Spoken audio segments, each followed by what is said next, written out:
আসসালামু আলাইকুম ওয়া রাহমাতুল্লাহ। প্রিয় এসএসসি শিক্ষার্থী, আজকে আমি তোমাদের দিনাজপুর বোর্ড 2023 সালের রাইট ফর্ম অফ ভার্বস এই বিষয়টি নিয়ে কথা বলবো। আর কিছু রুলসের কথা বলবো, যে রুলসগুলি তোমরা জানলে অনায়াসেই রাইট ফর্ম ভার্বস সহজেই করতে পারবে। তাহলে আর দেরি কেন, চলো ক্লাসটি শুরু করি। Complete the following text with right forms of the verbs given in the box.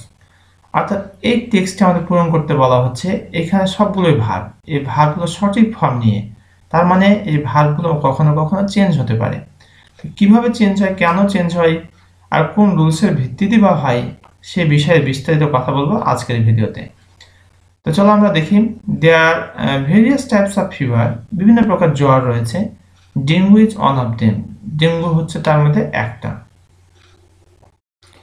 It does by biting of mosquito aedes.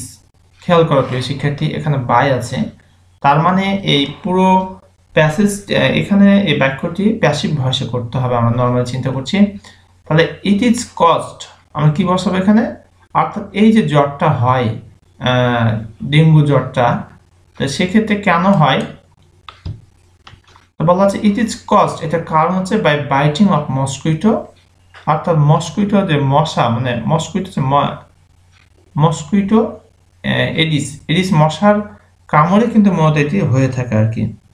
তো এখানে আমরা বসাবো নেমড, এখানে আছে নেম, এই শব্দটি হয়ে যাবে নেমড।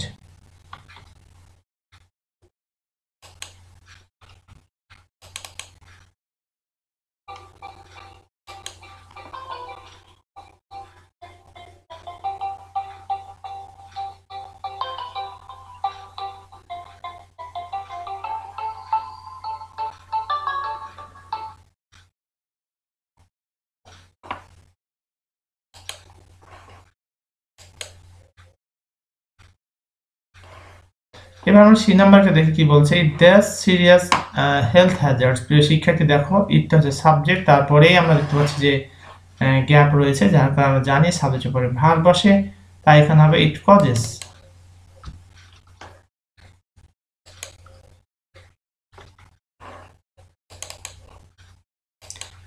ইট কজেস আমরা এস যুক্ত করব, কেন যুক্ত করব দেখো, তা হলো তোমার এখানে ইটটা থার্ড পারসন সিঙ্গুলার নাম্বার, এই কারণে ভার্বের শেষে ইনডিফিনিট টেন্সে এস অথবা ইএস যুক্ত হয়, তাই হয়েছে এখানে it causes serious health Hazard, এটা মারাত্মক শারীরিক ঝুঁকি বা সমস্যা তৈরি করে। ভমিটিং, বমি ভাবকে বলা হয় ভমিটিং। হাই টেম্পারেচার, উচ্চ তাপমাত্রা। ব্লাড প্লাটিলেটস, ব্লাড প্লাটিলেটস হচ্ছে তোমার রক্তের যে অনুচক্রিকা, এই প্লাটিলেটস বলা হয় তোমার রক্তের ভিতরে যে তোমার ক্ষুদ্র ক্ষুদ্র কোষ অথবা অনুচক্রিকা, তাকে বলা হচ্ছে platelets. The blood platelets etcetera make the patient tormented, পেশেন্টকে কি করে, রোগীকে টর্মেন্টেড, কষ্ট দেয়। মেনি পেশেন্টস, অনেক রোগী, ড্যাশ ই blood platelets dash below 50। Many patients এটা সাবজেক্ট, এরপরে দেখতে পাচ্ছি না গ্যাপ রয়েছে, তাই ডি নাম্বার আমরা বসাবো verb die. Many patients die, অনেক রোগী মারা যায়।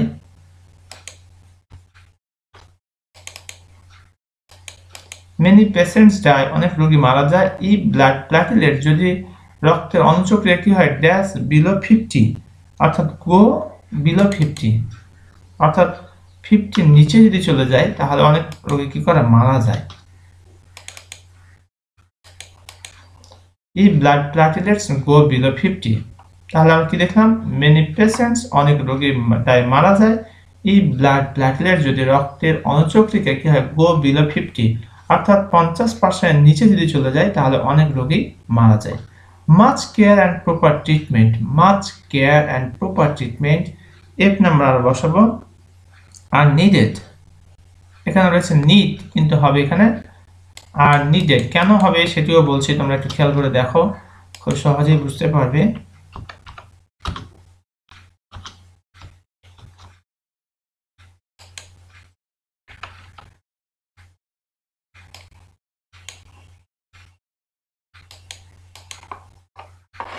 বলা আছে যে মাচ কেয়ার, অধিক যত্ন, এন্ড প্রপার ট্রিটমেন্ট, উপযুক্ত চিকিৎসা, আর নিডেড প্রয়োজন। তো to save dengue affected patients, অর্থাৎ ডেঙ্গুতে আক্রান্ত যে সমস্ত রোগী তাদেরকে রক্ষা করার জন্য অধিক যত্ন এবং উপযুক্ত চিকিৎসা দরকার। তো এটা প্যাসিভ ভয়েসে করতে হবে। কে চিকিৎসা করবে? চিকিৎসা নিজে নিজে করতে পারে না, চিকিৎসা করা হয়। তা বলছে much care and proper treatment are needed to save dengue affected patients in order to dash our cells. প্রিয় শিক্ষার্থী, আমরা জানি টু এর পরে ভার্বের বেস ফর্ম হয়, তাই এখানে ভার্বের বেস ফর্ম হবে in order to get our cells. এখানে গেট আমরা বসাবো। তাহলে এখান থেকে যে নিয়মটি শিখলাম তা হলো টু এর পরে সবসময় ভার্বের বেস ফর্ম হয়। In order to get ourselves free from dengue, অর্থাৎ ডেঙ্গু থেকে নিজেদেরকে মুক্ত রাখার জন্য we dash our environment clean। এখানে আমরা দেখতে পারি সাবজেক্ট বসা আছে, তারপরে গ্যাপ রয়েছে, অর্থাৎ এখানে একটা ভার্ব বসাতে হবে। we should make অথবা have to make।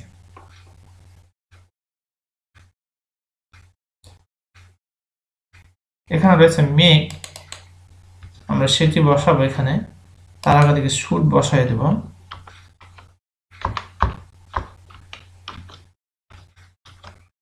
We should make our environment clean, অর্থাৎ আমাদের পরিবেশকে কি রাখা উচিত? পরিষ্কার রাখা উচিত। অথবা we have to make our environment clean, সেটাও বসাতে পারো। we have to make our environment, have to make ও বসাতে পারো এখানে। our environment clean। living place of Aedes larva should dash with a view to। Living place বাসস্থানের জায়গা of Aedes লার্ভার বাসস্থানের জায়গাটা শুড ড্যাশ। শুডটা হচ্ছে মডাল ভার্ব, আমরা জানি শুডের মডাল ভার্বের পরে কি হয়? ভার্বের বেস ফর্ম হয়। আর যদি প্যাসিভ ভয়েস হয় তাহলে বি বসিয়ে ভার্বের 3 নম্বর ফর্ম বসাতে হয়।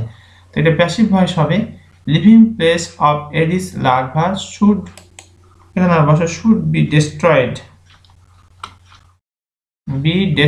এখানে কি রয়েছে?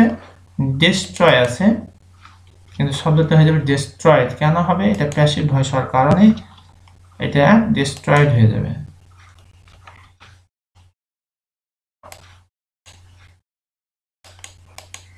তাহলে লিভিং প্লেস অফ এডিস লার্ভার যে বাসস্থানের জায়গা সেটা কি করা দরকার? শুড বি ডেস্ট্রয়েড, ধ্বংস করা দরকার। কেন ধ্বংস করা দরকার? উইথ এ ভিউ টু এর পরে ভার্বের সাথে আইএনজি যুক্ত হয়, অর্থাৎ এখানে একটা ভার্ব হবে এবং তার সাথে আইএনজি যুক্ত করতে হবে। এখানে আমরা কি বসাবো? কিপ আছে, এখানে আমরা কিপিং করে দেব, কারণ উইথ এ ভিউ টু এর পরে ভার্বের সাথে আইএনজি যুক্ত হয়, তাই এখানে আমরা আইএনজি যোগ করে দেব।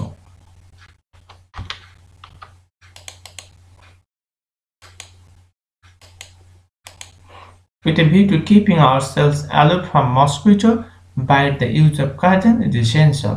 তাহলে কি অর্থটা আমরা দেখো, লিভিং প্লেস অফ এডিস লার্ভার যে বাসস্থানের জায়গা শুড বি ডেস্ট্রয়েড, ধ্বংস করা দরকার, with a view to keeping ourselves aloof, নিজেদেরকে দূরে রাখার জন্য, ফ্রম মসকুইটো বাইস, মশার কামড় থেকে, the use of curtain is essential, অর্থাৎ মশারি প্রয়োজন। অর্থাৎ এই মশার কামড় থেকে নিজেদেরকে বাঁচিয়ে রাখার জন্য আমাদের কি দরকার? মশারি ব্যবহার করতে হবে, অর্থাৎ কার্টেন, জবনিকা বা পর্দা ব্যবহার করতে হবে, যেটাকে বলে মশারি বলে থাকে আর কি। এই ছিল প্রিয় শিক্ষার্থী আমাদের দিনাজপুর বোর্ড 2023 সালে রাইট ফর্ম ভার্বসের উপর আলোচনা। আমি আশা করছি তোমরা ইতিমধ্যে এই বিষয়টি সম্পর্কে একটি পরিষ্কার ধারণা পেয়েছো। ভিডিওটি কেমন লাগলো তা কমেন্ট করে জানিয়ে দাও। আজকে এখানে শেষ করছি। আসসালামু আলাইকুম ওয়া রাহমাতুল্লাহ।